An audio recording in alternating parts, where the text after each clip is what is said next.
Good morning all of you. आवाज येते का सगळ्यांना? हो.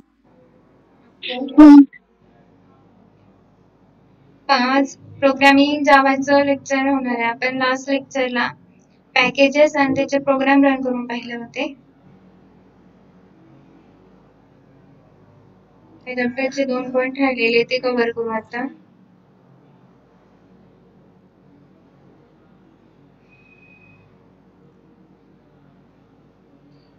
स्क्रीन दिसते ना सगळ्यांना? हो.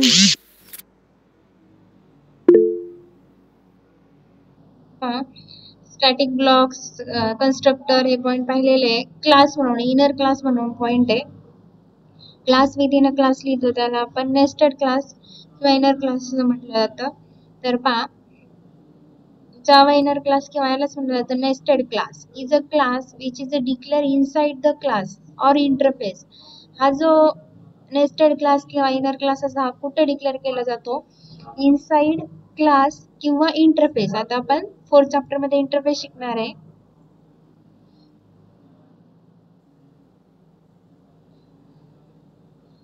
जसा आपला क्लास डिक्लेअर करतो क्लास नेम, तसंच इंटरफेस आणि इंटरफेसचं नाव असतं, फक्त वर्किंग थोडं वेगळं आहे. तर we use inner class logically group classes and interface in one place so that it can be more readable and maintainable. आता फॉर एक्झाम्पल आता इनर क्लास मध्ये आपल्याला हे शिकायचं त्याचा सिंटॅक्स कसा डिक्लेअर केला जातो. पहा, बाहेरचा जसा क्लास ए डिक्लेअर करायचा असेल त्या क्लासचं नाव कर्ली ब्रॅकेट ओपन, त्याच्या इनसाइड तो क्लासचं सगळं वर्किंग डिक्लेअर, तो क्लोज वगैरे, आणि मग आउटर क्लासचा क्लोज करायचा.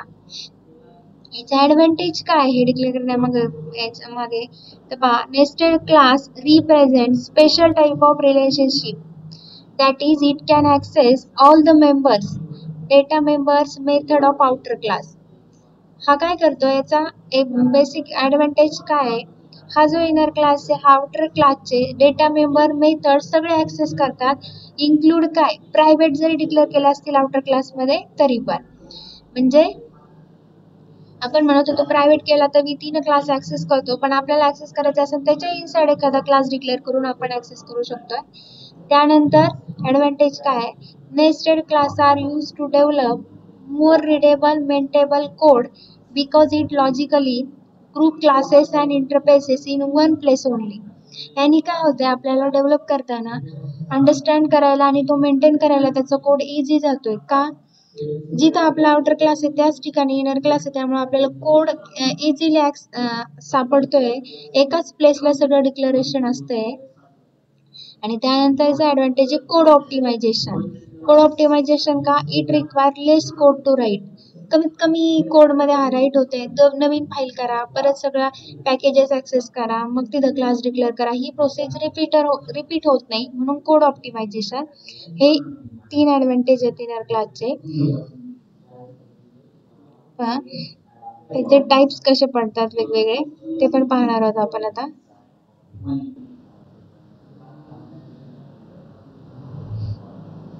स्क्रीन दिसते ना? तर याच्यामध्ये टाइप्स केलेले आहेत पहा. Inner class means one class which is member of another class. हा काय, एका क्लासचा मेंबर्स आहे another class. There are basically 4 types केलेले आहेत. नेस्टेड हा मोस्ट ऑफ द यूज होतो, नेस्टेड क्लास. त्यानंतर मेथड लोकल इनर क्लास, त्यानंतर ॲनोनमस इनर क्लास आणि स्टॅटिक नेस्टेड क्लास, अशी 4 टाइप केलेत. तुम्हाला एक्झामला मोस्ट ऑफ द हा येतो, पण माहीत असावे म्हणून. नेस्टेड क्लास कसा असतो, can access any private instance variable of outer class like any other instance variable. We can have access modifier, private protected public default modifier. Anyway सगळे ऍक्सेस होतात, ते प्रायव्हेट ऍक्सेस होतात, म्हणजे सगळे अदर पण access specify याच्यामध्ये.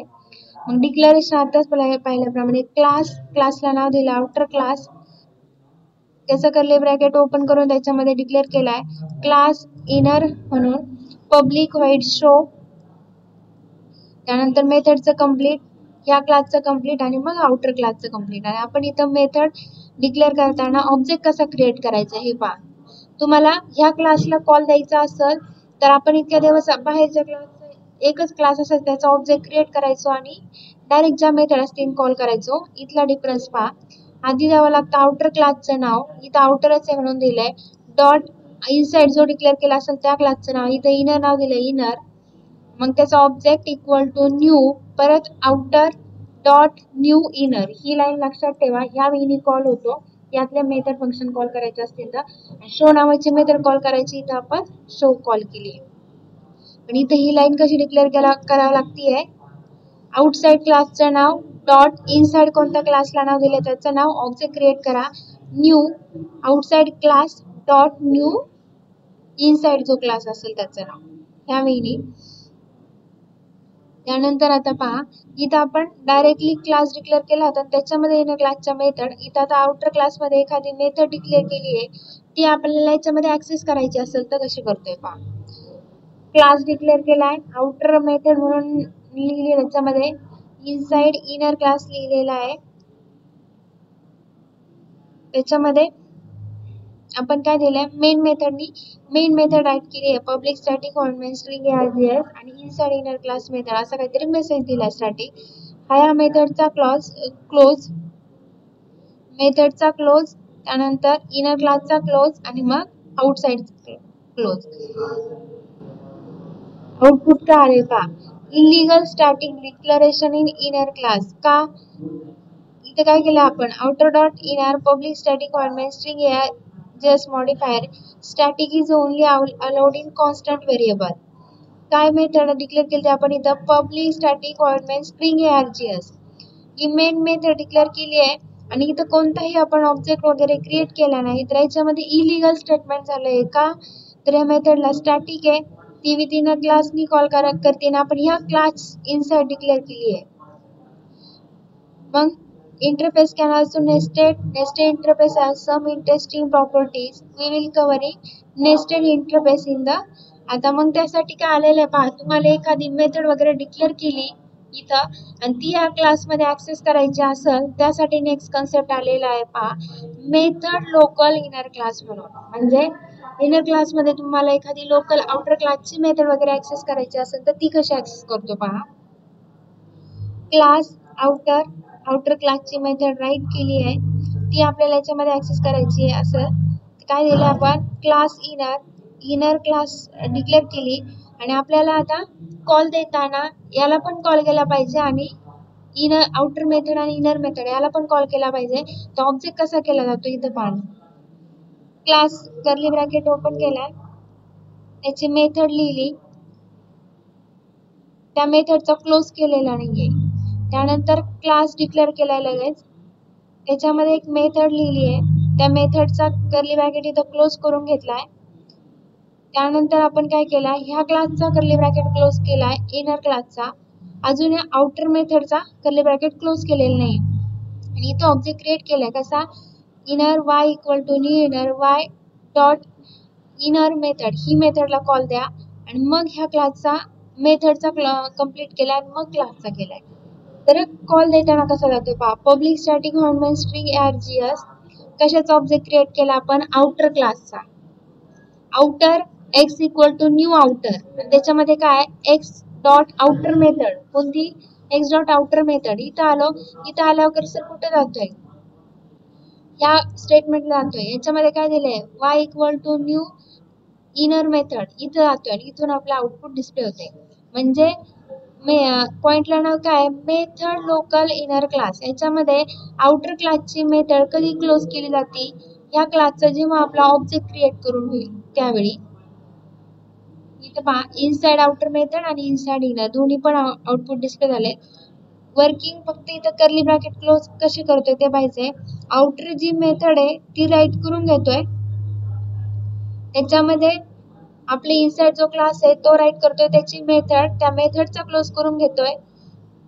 Inside जो class असेल त्याचा क्लोज करून घेतोय आणि मग इनसाइड क्लासचा ऑब्जेक्ट क्रिएट करतोय आणि मग आउटसाइड जी मेथड असेल तिचा क्लोज करतोय आणि मग आपला आउटसाइड जो क्लास आहे त्याचा क्लोज. ह्या वेळी त्याला म्हणलं जाते आपण मेथड लोकल इनर क्लास म्हणून. मग याच्यामध्ये काय होतंय, cannot use local variable of outer method until the local variable is not declared as final. For example काय दिलंय, X is a not final in outer method आणि inner method try to access. इथे काय केलं आपण, त्यांनी सांगितलंय आपण जो फायनल कीवर्ड शिकलेला होतो तो कॉन्स्टंट म्हणून ट्रीट करतो. जर इथे कॉन्स्टंट दिलेला असता आपण एक्स कोणता जो ऑब्जेक्ट क्रिएट केलेला आहे, इथल्या एखाद्या मेथडला जरी आपण फायनल डिक्लेअर केला असतं, ही आपल्याला इनसाइड वगैरे ऍक्सेस झाली नसती. इथंच या स्टेटमेंटला एरर आली असती. हा झाला तुमचा सेकंड वे. नेस्टेड, त्यानंतर मेथड लोकल इनर क्लास म्हणून.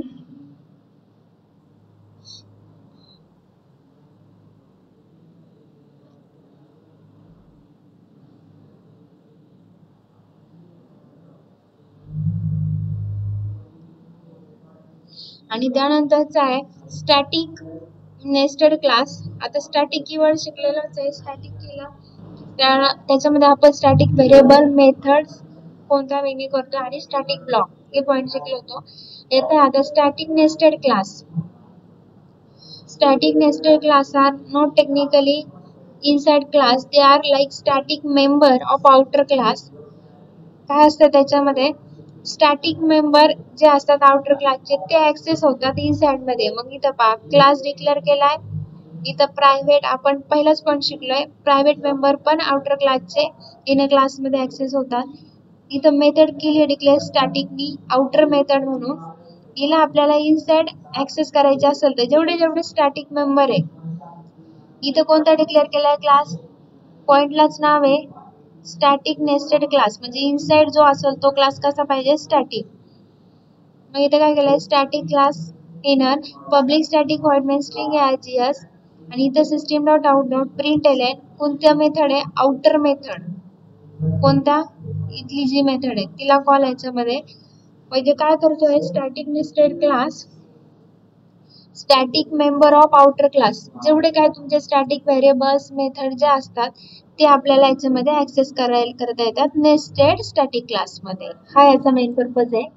म्हणजे आउटर क्लास मध्ये आपण स्टॅटिक नॉन स्टॅटिक दोन्ही डेटा डिक्लेअर करतोय आणि त्यातला जो स्टॅटिक डेटा आहे तो ऍक्सेस करायचा असेल तो या इनसाइड क्लास मध्ये ऍक्सेस करता येतोय.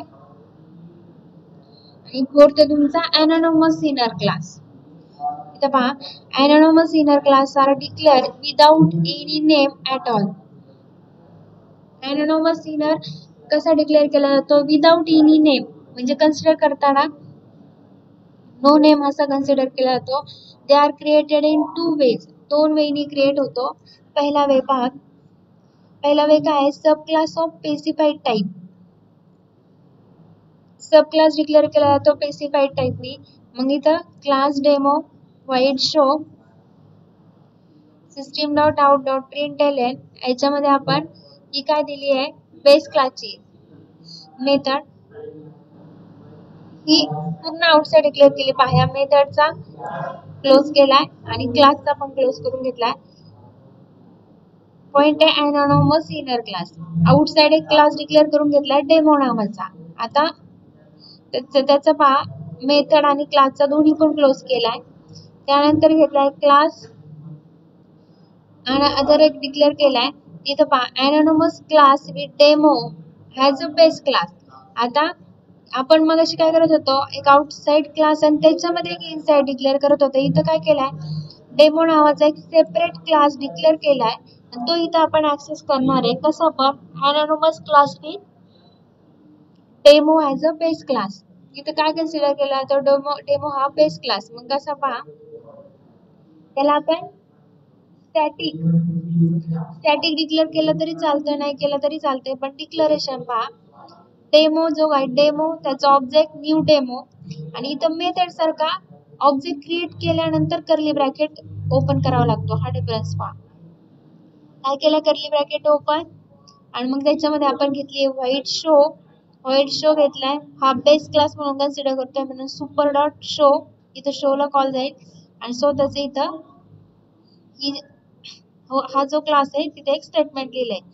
त्याच्यामध्ये काय केलं आपण, त्या मेथडचा कर्ली ब्रॅकेट क्लोज आणि जो क्लास क्रिएट केलेला असतो त्याच्या ऑब्जेक्ट त्याच्यानंतर जो कर्ली ब्रॅकेट ओपन करतो त्याचा इथं क्लोज करतो कर्ली ब्रॅकेट आणि सेमीकोलन देतो कंपल्सरी. कशामध्ये, एनोनमस मध्ये.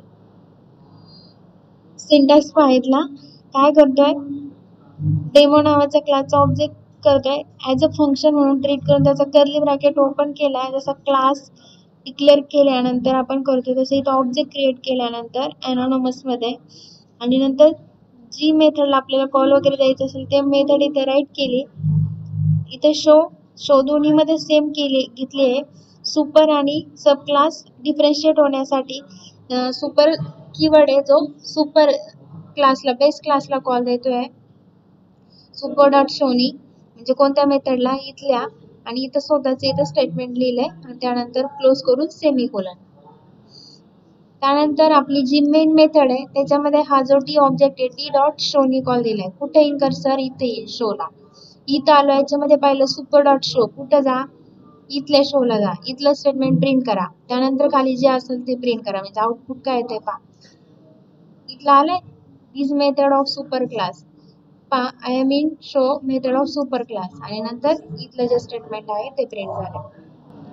ॲनोनमस म्हणजे काय नो नेम असं कन्सिडर केलं जाते म्हणजे इथं असं दाखवलंय हा क्लास इथे कुठेच डिक्लेअर केलेला नाही पण आपण एक आउटसाइड डेमो नावाचा क्लासचं पूर्ण स्ट्रक्चर डिक्लेअर करून घेतोय. आणि आपण इथं आता जसं तुम्ही स्कोप रिझोल्युशन ऑपरेटर वापरून इनहेरिटन्स मध्ये एक्सटेंड कीवर्ड वापरून न त्या क्लासला कॉल देता डायरेक्टली त्याचा ऑब्जेक्ट क्रिएट केल्यानंतर ह्या वेनी वर्किंग करतोय म्हणजे कर्ली ब्रॅकेट ओपन क्लोज आणि सेमीकोलन. हा झाला तुमचा ॲनोनमसचा फर्स्ट वे काय sub class of specified type. Second आहे आता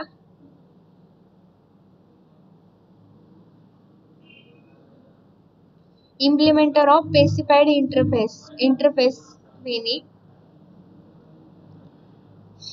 काय केलाय क्लास डिक्लेअर केलाय त्याच्यामध्ये काय केलाय पहा static hello H equal to new hello. आता हॅलो जो आहे तो त्याचं नावच काय इम्प्लिमेंट कशाने करायचं आपल्याला इंटरफेसने आणि हा कशाने इम्प्लिमेंट झालेला होता सब क्लास ऑफ स्पेसिफाईड टाईप म्हणजे डेमो आउटसाइड डिक्लेअर केला आणि याच्यामध्ये ऍक्सेस करताना ह्या विनी केला. आता इथं आपल्याला इम्प्लिमेंट कशाने करायचं इंटरफेसने क्लास डिक्लेअर करून घेतलाय हॅलो नावाचा जो हॅलो नावाचा हा इंटरफेसची लाईन अगोदर वरती डिक्लेअर केली तरी पण चालतीये.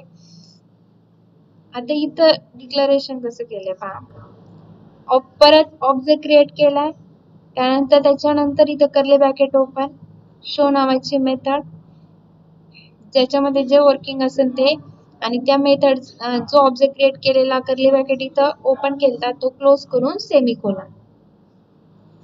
त्यानंतर मग आपण एच जो हॅलोचा क्रिएट केला एच डॉट शो कॉल दिलाय आणि आपण इम्प्लिमेंट करतोय इंटरफेसनी. हा इंटरफेस इथं फक्त डिक्लेअर करून घेतलाय.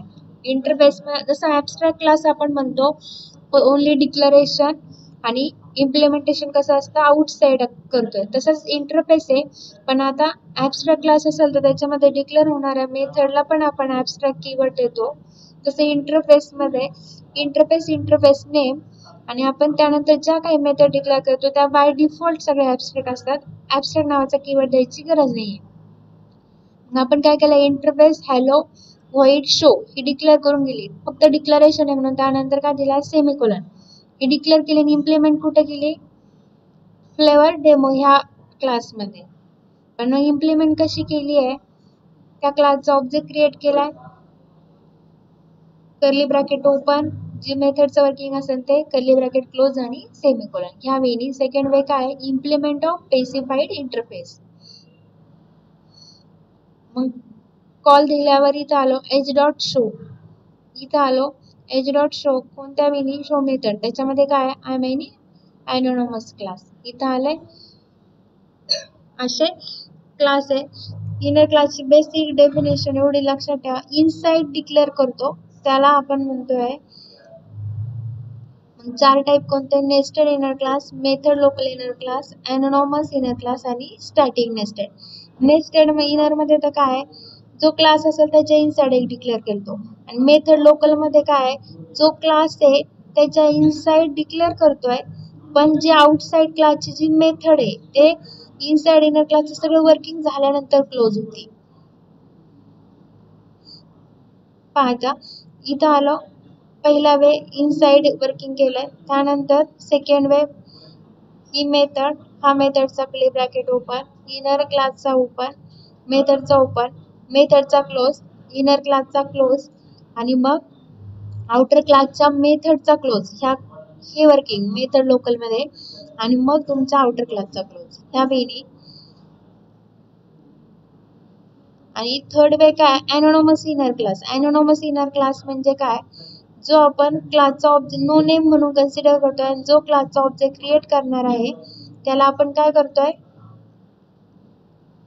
ॲनोनॉमस मध्ये स्टॅटिक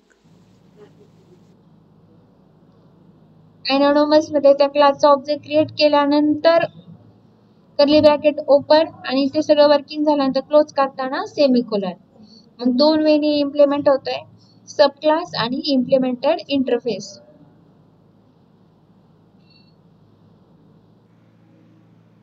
हे झालं तुमचं नेस्टेड क्लासेस म्हणून. आपण पॅकेज पाहिलं होतं, पॅकेज परत एकदा रिवाइज करते फक्त. पॅकेज काय, पॅकेज हे group of similar types of classes, interfaces आणि सब पॅकेजेस यांचं कलेक्शन आहे. पॅकेज म्हणजेच काय, folder. Package in Java can be categorise in two form. दोन वेनी कॅटेगराइज केले. बिल्ट इन पॅकेज जे सिस्टीमने डिफाइन केले असेल त्यांना आपण बिल्ट इन म्हणतो, आणि जे युजर स्वतः डिफाइन करतो म्हणजे युजर स्वतः फोल्डर क्रिएट करतो आणि त्याच्यामध्ये फाईल डिक्लेअर करतो त्याला म्हणतो user define package. For example built in package कोणते जाता आतापर्यंत शिकलेलो java.io, java import java.lng. तुम्हाला शिवाय काढायचं असेल तर त्यासाठी AWT आहे. त्यानंतर Java access, swing, networking related program असेल तर import java.net, util, SQL. हे सगळे सिस्टीमने डिफाइन केले आणि त्याच्या अंडर त्यांनी क्लासेस वगैरे डिक्लेअर केले. आपण ते फक्त ऍक्सेस करू शकतोय. त्यानंतर मग युजर डिफाइन पॅकेज कशा असतात, युजर स्वतः एखादं फोल्डर क्रिएट करून मग पॅकेजचं नाव, एक्झाम्पल आपण काय डिक्लेअर करतो, पॅकेज काय केलाय स्पोर्ट, त्याच्यामध्ये आपण ऍक्सेस करतोय. आता फोल्डर विदिन फोल्डर असेल तर डिक्लेअर कसं केलं जातं, पॅकेज नावाचा कीवर्ड पहिल्या फोल्डरचं नाव डॉट, दुसऱ्या डॉट, तिसऱ्या जे इनसाइड डिक्लेअर असेल त्यावेळी. ऍक्सेस स्पेसिफायर पाहिलेले आपण 4. पब्लिक, प्रोटेक्टेड, फ्रेंडली नाही आलं त्यावेळी तुम्हाला डिफॉल्ट आहे आणि प्रायव्हेट. त्यानंतरचा पॉइंट आहे रॅपर क्लास. रॅपर क्लास काय पहा, रॅपर क्लास ही जावा प्रोव्हाइड मेकॅनिझम. रॅपर क्लासचं वर्किंग काय आहे, डेटा रॅप करतोय त्याच्यावरती. त्याचं वर्किंग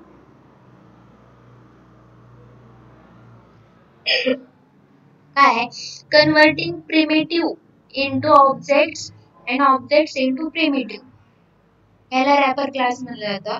शॉर्ट मध्ये लक्षात ठेवा, जे कन्वर्जन असतं त्याच्यामध्ये आपण प्रिमिटिव्ह ऑब्जेक्ट मध्ये करतो आणि ऑब्जेक्टचं प्रिमिटिव्ह त्याला रॅपर. मग आता दोन टाइप्स केलेले त्याच्यामध्ये, ॲटोबॉक्सिंग आणि अनबॉक्सिंग. तर त्याच्यामध्ये कसं होते पहा, converting primitive into objects and object into primitive automatically, त्या क्रियेला काय म्हणतो आपण, ॲटोबॉक्सिंग आणि अनबॉक्सिंग. तर मग आता automatic conversion of primitive into object, जे प्रिमिटिव्ह टाइप असतं स्टँडर्ड, इंट, फ्लोट, जे त्याचं कन्वर्जन आपल्याला ऑब्जेक्ट्स मध्ये करायचं असेल त्याला म्हणतो आपण ऑटोबॉक्सिंग. एक लक्षात ठेवा, प्रिमिटिव्हचं ऑब्जेक्ट मध्ये करायचं असेल तर ऑटोबॉक्सिंग, आणि त्याच्या रिव्हर्स ऑब्जेक्टचं प्रिमिटिव्ह करायचं असेल तर त्याला काय म्हणतो आपण, अनबॉक्सिंग. रॅपर म्हणजे काय, कव्हरिंग केलेलं असतं आपल्याला. म्हणजे इथं आपण रॅपर क्लासचं मिनिंग काय, एक ऑब्जेक्ट आहे प्रिमिटिव्ह, ऑब्जेक्टचं प्रिमिटिव्ह मध्ये कन्वर्ट करणे किंवा प्रिमिटिव्हचं ऑब्जेक्ट मध्ये करणे, म्हणजे जे रॅप असेल ते दुसऱ्या ह्याच्यामध्ये कन्वर्जन करणे. मग दोन टाइप केले, ऑटोबॉक्सिंग आणि अनबॉक्सिंग. प्रिमिटिव्ह इंटू ऑब्जेक्ट जे कन्वर्ट होते त्याला काय म्हणतो आपण, ऑटोबॉक्सिंग. एक लक्षात ठेवा, दुसरं लक्षात, त्याच्या रिव्हर्स जे असेल त्याला म्हणतो आपण अनबॉक्सिंग. तर पहिलं पहा, रॅपर क्लासचा यूज काय, Java is an object-oriented programming language. We need to deal with objects many times like काय होतंय, प्रत्येक वेळी तुम्हाला कोणताही प्रोग्राम करा, ऑब्जेक्टच्या याच्याशिवाय प्रोग्रामचं वर्किंगच होत नाहीये. मग आपण याच्यामध्ये कोणते कोणते ऑब्जेक्ट्स, कलेक्शन, सिरियलायझेशन, सिंक्रोनायझेशन, वेगवेगळे सिनेरिओ असतात. तेव्हा आपल्याला रॅपर क्लासची गरज पडते. पहिलं काय, change the value in method. मेथडची व्हॅल्यू चेंज होतीये. सिरियलायझेशन, सिरियल पाथ मध्ये. त्यानंतर सिंक्रोनायझेशन, वेगवेगळे टास्क वर्क होत असतील तर. java.util पॅकेज काय प्रोव्हाइड करतं, वेगवेगळे ऑब्जेक्ट्स. आणि तुम्हाला आता सेकंड सेमिस्टरला एक कलेक्शन आहे चॅप्टर, त्याच्यामध्ये सगळे तुमचे मॅथमॅटिकल फंक्शन आहे, सेट, अरे list, hash set, map, reset हे. मग आता रॅपर क्लास कोणते, आता पहा प्रिमिटिव्ह टाइप कोणते आहे ना रॅपर, हे लक्षात ठेवा, मग कन्वर्जन करायला काहीच प्रॉब्लेम नाही. प्रिमिटिव्ह टाइप कोणते आहेत, तुमचे जे स्टँडर्ड डेटा टाइप आहेत ते पहा, boolean, char, byte, short, int, long, float, double, जे आपण प्रोग्राम करताना डिक्लेअर करतो. कॅरेक्टर लागत असेल काय करतो, बाईट असेल तर बाईट, इंट असेल तर INT, हे सगळे झाले प्रिमिटिव्ह. रॅपर कसे असतात, रॅपर क्लास जे डायरेक्टली क्लास नेम फुल मध्ये लिहिलं असतं, कॅपिटल वर्ड काय लिहिलंय, बुलियन, कॅरचा कॅरेक्टर,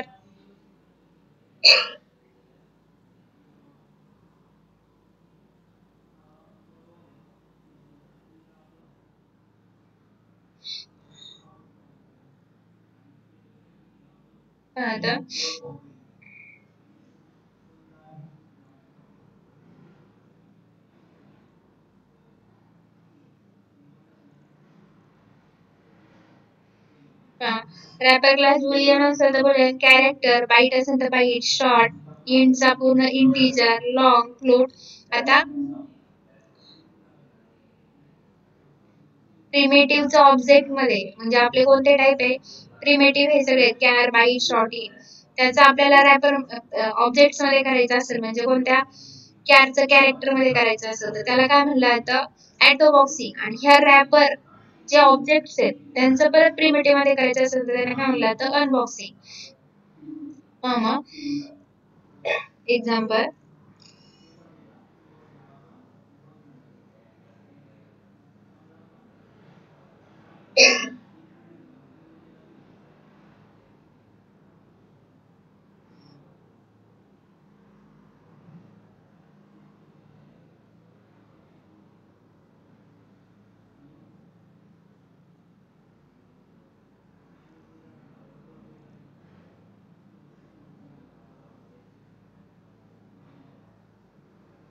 पहा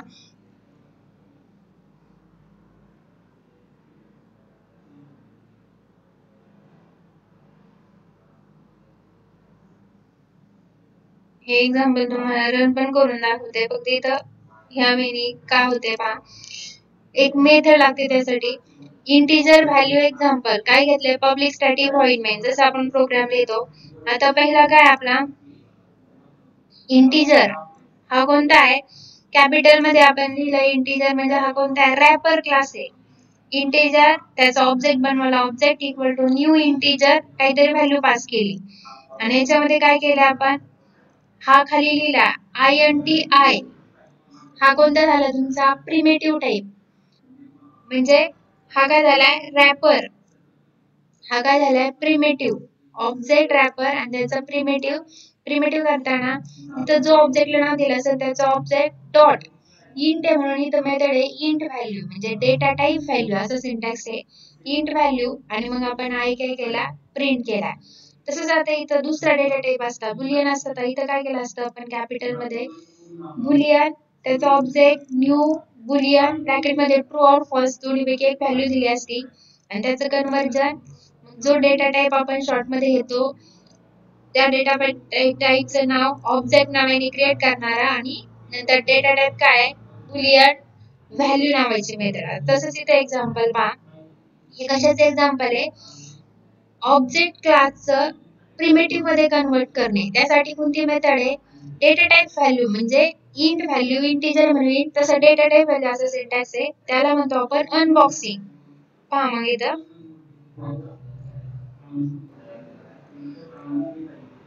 रॅपर क्लास कोणता घेतला ऑब्जेक्ट फ्लोट नावाचा, त्याला काहीतरी व्हॅल्यू पास केली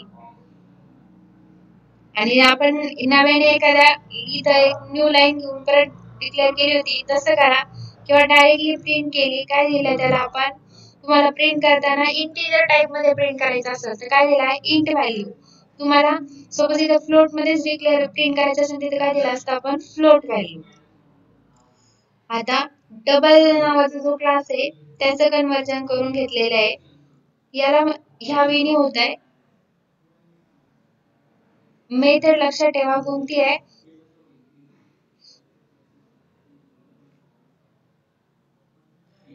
व्हॅल्यू पुढे काय दिलं त्याला इंट, इंटिजर टाइप असेल तर इंट, बाकी अदर डेटा टाइप असेल तर त्यानुसार देतो. फ्लोट असेल तर फ्लोट व्हॅल्यू, डबल असेल तर डबल व्हॅल्यू. ह्या वेळी करतोय याला म्हणतो आपण ऑब्जेक्टचा प्रिमिटिव्ह मध्ये करायचं असेल तर अनबॉक्सिंग म्हणून.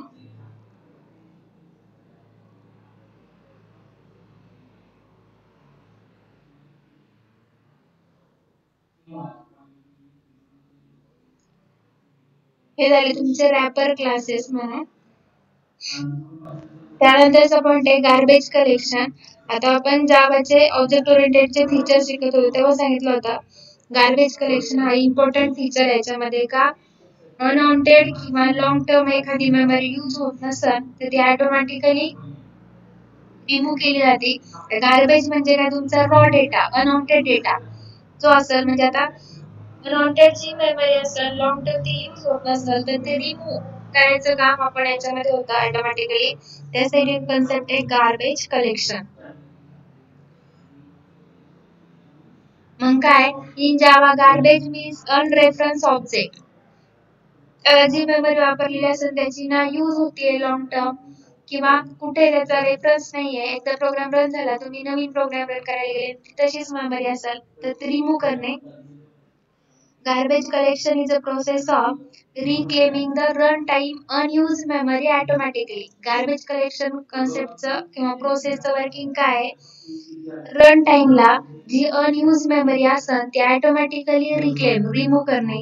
In other word it is a way to destroy the unused object. म्हणजे याचंच काम काय, डिस्ट्रॉय करणे unused ऑब्जेक्टची memory.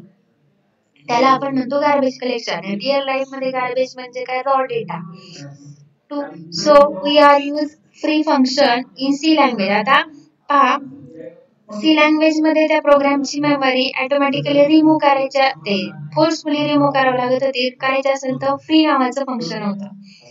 C plus plus मध्ये रिमूव्ह करायचे असेल प्रोग्रामला वापरलेली मेमरी तर डिलीट नावाचं फंक्शन आहे. पण जावा मध्ये इट इज परफॉर्म ऑटोमॅटिकली. पण जावा मध्ये कसं परफॉर्म होतं हे ऑटोमॅटिकली. फ्री सी मध्ये फंक्शन वापरावं लागतं तेव्हा रिमूव्ह होती. सी प्लस प्लस मध्ये डिलीट नावाचं फंक्शन तेव्हा रिमूव्ह होती. पण जावा मध्ये हा कन्सेप्ट काय, ऑटोमॅटिकली रिमूव्ह होती. जावा प्रोव्हाइड बेटर मेमरी मॅनेजमेंट म्हणून हे फीचर्स आहे. जावा काय करत आहे, बेटर मेमरी मॅनेजमेंट. एखादा प्रोग्राम रन केला त्याची मेमरी जर परत यूजच होत नसेल तर ती ऑटोमॅटिकली रिमूव्ह होत केली जाते. मग ऍडव्हान्टेज काय गार्बेज कलेक्शनचा पहा. It makes Java memory efficient because garbage collector remove the unreferenced object from heap memory. हा काय करतोय, त्यांचा अनरेफरन्स जे ऑब्जेक्ट असतील त्याची जी मेमरी असेल हीप वरती ती रिमूव्ह करतोय. पहिला ऍडव्हान्टेज. दुसरा काय, it is automatically done by garbage collector part of JVM. We do not need to make extra effort. ते ऑटोमॅटिकली रिमूव्ह होतीये. हे कोणचा पार्ट आहे, JVM जावा व्हर्च्युअल मशीनचा. एक्स्ट्रा एफर्ट घेण्याची गरज नाहीये. आणि गार्बेज कलेक्टर मध्ये फायनलाइज नावाची मेथड आलेली आहे. मग याच्यामध्ये फायनलाइज मेथड वर्किंग कसं होतंय, just opposite to constructor. Constructor कधी कॉल होतो, जेव्हा ऑब्जेक्ट क्रिएट करतो ऑटोमॅटिकली कॉल होतो. त्याच वेळी आपला फायनलाइज मेथड वर्क होती अपोजिट कन्स्ट्रक्टर वेनी. Final method is use to remove object. हा काय करतोय, जो क्लासचा ऑब्जेक्ट क्रिएट केला असेल तो रिमूव्ह करतोय. Finalize method is called explicitly define the task to perform JVM. ह्या वेळी वर्क होतोय गार्बेज कलेक्टर. इथे चॅप्टर एंड झालेला आहे.